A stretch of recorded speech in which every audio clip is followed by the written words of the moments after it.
Hello friends, welcome to all my YouTube channel.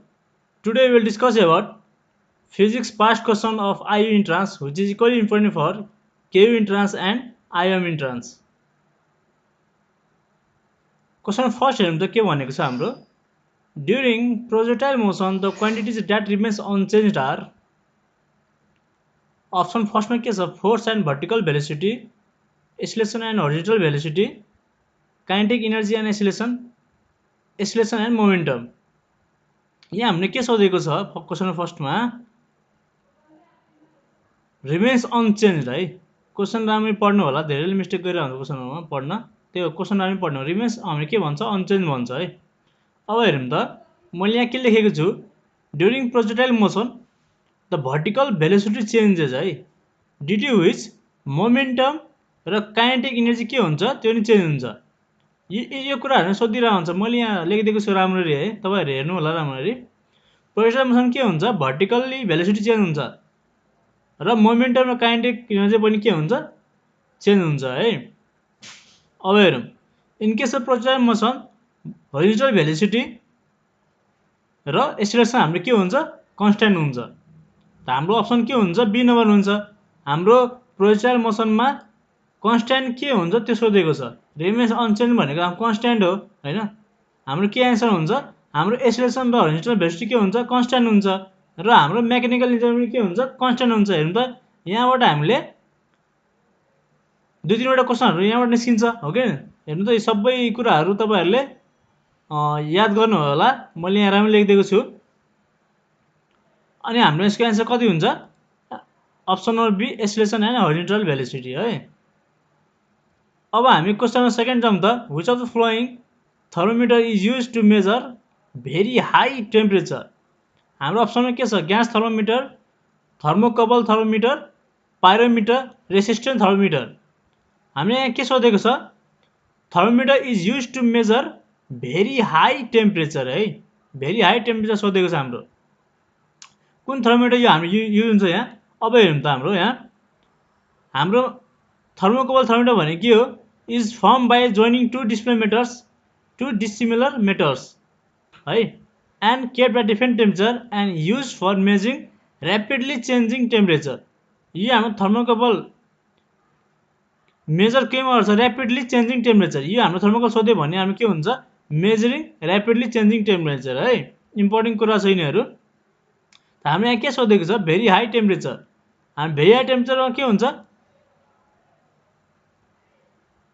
हाम्रो answer यहाँ हुन्छ पाइरोमिटर है अब हेरौँ त यो हाम्रो ग्यास थर्मोमिटर के हो thermometer that measures temperature by the variation in volume or pressure of gas अनि हाम्रो यो हाई टेम्परेचर केमा हुन्छ an instrument used to measure high temperature is pyrometer हाम्रो अप्सन के हुन्छ अप्सन नम्बर सी हैन यो हाम्रो ग्यास थर्मोमिटर सोध्न सक्छ थर्मोकपल थर्मोमिटर यो इम्पोर्टेन्ट कुरा हो यो नि सोध्न सक्छ हैन तपाईहरुले ख्याल राख्नु होला यो कुराहरु थर्मोकपल थर्मोमिटर भनेको के हो is use for measuring high rapidly changing temperatures हो कि हैन हाई टेम्परेचरमा के हुन्छ पाइरोमिटर यो कुराहरु हाम्रो अप्सन नम्बर के हुन्छ यहाँ अप्सन नम्बर सी हाम्रो एन्सर हुन्छ है क्वेशन 3 हेर्नु त on heating liquid the refractive index generally increases decreases do not change डीमा नन छ हाम्रो के हुन्छ एन्सर अब हेर्नु त हामीले मैले यहाँ के लेखेको छु रिमेम्बरमा on heating liquid volume increase हुन्छ हैन हामी लिक्विड हिट गर्यो भने के हुन्छ हाम्रो भोल्युम इन्क्रिज हुन्छ भोल्युम इन्क्रिज हुने बित्तिकै हाम्रो डेन्सिटी के हुन्छ डिक्रिज हुन्छ डेन्सिटी डिक्रिज भयो भने हाम्रो रिफ्र्याक्टिभ इन्डेक्स के हुन्छ डिक्रिज हुन्छ त्यही भएर हाम्रो एन्सर के हुन्छ अप्सन नम्बर बी हाम्रो डिक्रिजेस है on heating liquid volume increases volume increase हुने बित्तिकै हाम्रो डेन्सिटी के हुन्छ डिक्रिज हुन्छ डेन्सिटी डिक्रिज हुनु कारण के हो हाम्रो रिफ्र्याक्टिभ इन्डेक्स के हुन्छ डिक्रिज हुन्छ है हाम्रो अप्सन के हुन्छ बी डिक्रिजेस क्वेश्चन 4 हेर्नु त in a longitudinal stationary wave produced in a gas pressure is maximum at node antinode all point neither nodes or antinode हाम्रो के कहाँ हुन्छ प्रेसर म्याक्सिमम कहाँ हुन्छ हाम्रो प्रेसर म्याक्सिमम कहाँ हुन्छ नोडमा हुन्छ है अप्सन नम्बर ए के हुन्छ हाम्रो एन्सर हुन्छ हाम्रो प्रेसर कहाँ हुन्छ pressure is maximum at node हाम्रो अप्सन नम्बर के हुन्छ ए हाम्रो एन्सर हुन्छ node pressure is maximum at node question 5 हेर्नु त value of refractive value of relative permeability of diamagnetic substance is 1 less than 1 greater than 1 very large. हामीले के सोधेको छ रिलेटिभ पर्मिटिभीको हाम्रो भ्यालु सोधेको छ कि कुन केसमा हाम्रो डायम्याग्नेटिक सब्स्टान्स हैन डायम्याग्नेटिक सब्स्टान्समा हाम्रो लेस देन हुन्छ कि ग्रेटर देन हुन्छ। अब हेरौँ त हाम्रो यो लेस देन भयो भने हाम्रो के हुन्छ डायम्याग्नेटिक हुन्छ, यदि ग्रेटर देन भयो भने हाम्रो के हुन्छ पाराम्याग्नेटिक सब्स्टान्स हुन्छ हो कि हैन। हाम्रो एन्सर के हुन्छ यहाँ अप्सनमा बी लेस देन। यहाँ किनभने हामी यहाँ के सोधेको छ डायम्याग्नेटिक सब्स्टान्स सोधेको छ हैन। हाम्रो यहाँ के हुन्छ लेस देन 1 हुन्छ, यहाँ हुन्छ स्लाइटली लेस देन 1 भयो भने हाम्रो के हुन्छ डायम्याग्नेटिक, स्लाइटली ग्रेटर देन 1 भयो हाम्रो के हुन्छ पाराम्याग्नेटिक हैन। मैले यहाँ पोइन्टमा लेखिदिएको छु राम्ररी हेर्नु होला तपाईहरुले। यहाँ अप्सन के हुन्छ अप्सन बी लेस देन 1 है। अब हेरौँ त क्वेशन नम्बर 6 हेरौँ त a parallel plate capacitor has capacitance C the plates of capacitor are joined by a question राम्ररी पढ्नु होला।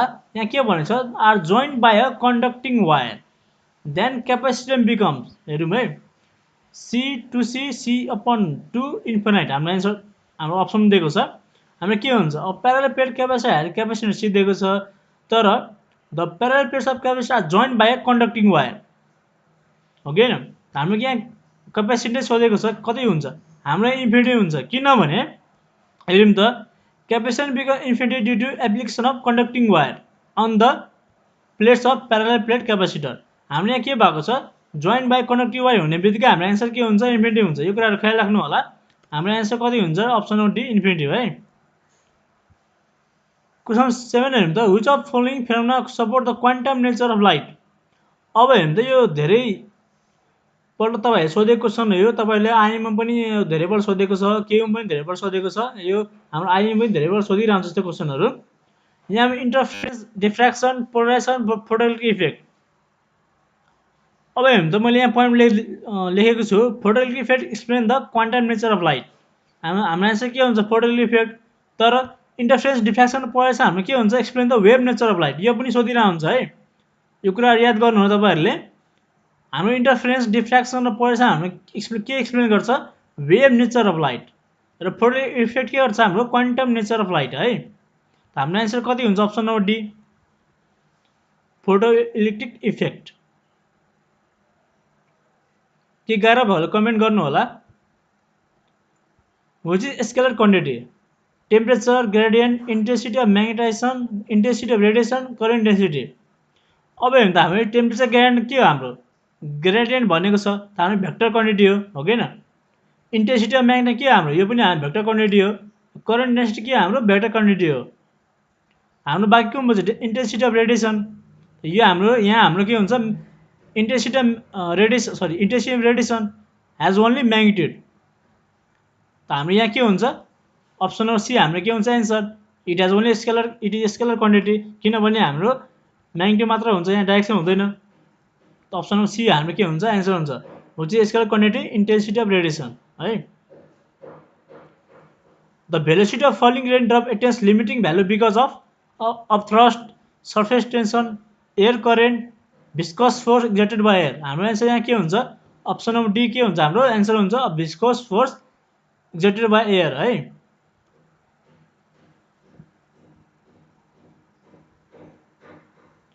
क्वेशन 10 हेरौँ त good absorbers are good emitters this statement is called Stefan law Kirchhoff law Wien's law none. हाम्रो यहाँ के हुन्छ यो अप्सन बी हाम्रो के हुन्छ एन्सर हुन्छ किर्चफ ल।